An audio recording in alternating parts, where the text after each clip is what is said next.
Deconstructed Porcini Arancini with the crunchy bread top, a wonderful potato salad with the mackerel, some Giardiniera pickled red onions, and freshly piped cannoli that took no time at all to put together. Efficient and delicious. Right? I think high fives all around. High five. Good job, buddy.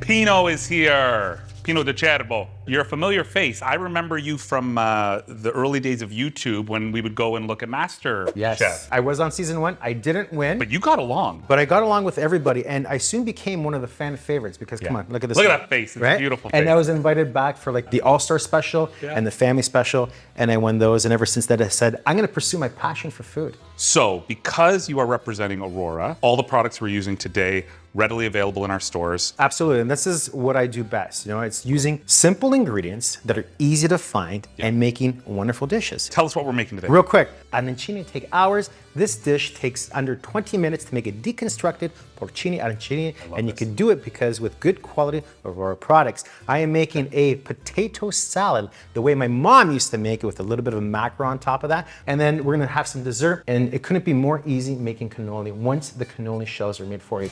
This is our Aurora Porcini Risotto base, okay? And this is how easy it is. We're gonna open up the package. Watch this. This goes in the pan. I'm gonna add 2.5 cups of water. This goes onto the stove. Give it a quick little stir. And once this starts boiling, we're gonna reduce it and we're gonna let it simmer for 15 minutes. See how it's all absorbed all this liquid? Okay, now this is the risotto part of the arancini. I'm gonna top it with the cheese, and this is gonna melt nicely. Watch how easy it is. This is slices of provolone. I like provolone because the mushroom is a strong flavor, right? So you want a stronger flavored cheese. So the porcini arancini needs the crunchy breadcrumb topping because you dip it and roll it. Watch this trick, okay? So I have breadcrumb here and a little bit of oil. How much oil? This much. I don't really measure. You don't need to measure this. We want this like the sand. It's gonna look like the sand. I'm gonna incorporate that oil into the breadcrumb and I'm gonna toast it. This is such a great condiment. It's kind of like the poor man's parmigiano. If you do this, your food's gonna taste 10% better. This is our breadcrumb topping. Got a beautiful crunch to it. Look at that beautiful color. I'm gonna sprinkle it on top. For the last couple of minutes, I'm just gonna kill the heat and cover it with the lid so that cheese melts nicely.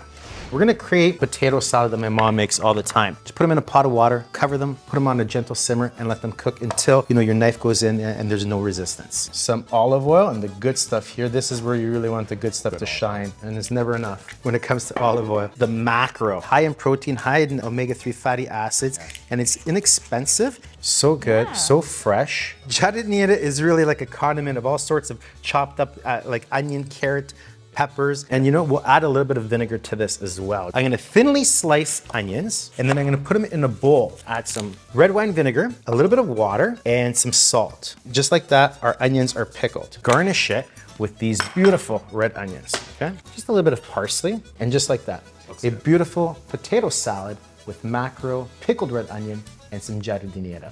We need something sweet now. I'm gonna show you how easy it is to make these cannoli. And I make these all the time. Every ricotta is gonna be a little bit different, okay? Some of them will have more water. To control it, just put it in a sieve and let it sit for at least an hour. Overnight in the fridge is always best. Okay. That goes inside the bowl. Sweeten it with some icing sugar. How much? Okay. Like this. Measure with your heart. This much. I'm gonna add one of my favorite ingredients. This is my homemade vanilla extract. Okay. I buy vanilla beans. Yep. I put it in a jar. I fill it up with inexpensive brandy. Here's a little bit of a tip too. Anytime you're baking, vanilla is to baking as salt is to cooking. Yeah. If you're using a good vanilla, whatever your recipe calls for, double it. So these are mini chocolate chips, some orange zest. Chocolate and orange is such an amazing combination. I'm gonna take it a spoon to see if it's good. You're happy? Perfect. Yeah, it's perfect every time. We're gonna fill the ricotta. If you don't have a piping bag, you can use a Ziploc bag, and we wanna go from both ends. And just like that, we're done. The final step, we have our dessert. All my recipes, you could visit us at auroraimporting.com. The best part about it, as soon as you log into auroraimporting.com, the first thing you see is this bella faccia right here. Beautiful. And then you'll see where all my recipes are. And you can follow me on Instagram as well. Cool. I'm always posting simple recipes like this using good quality Aurora products. See you all next time. Thank you very much for having me. Thanks. Thank you, Pino.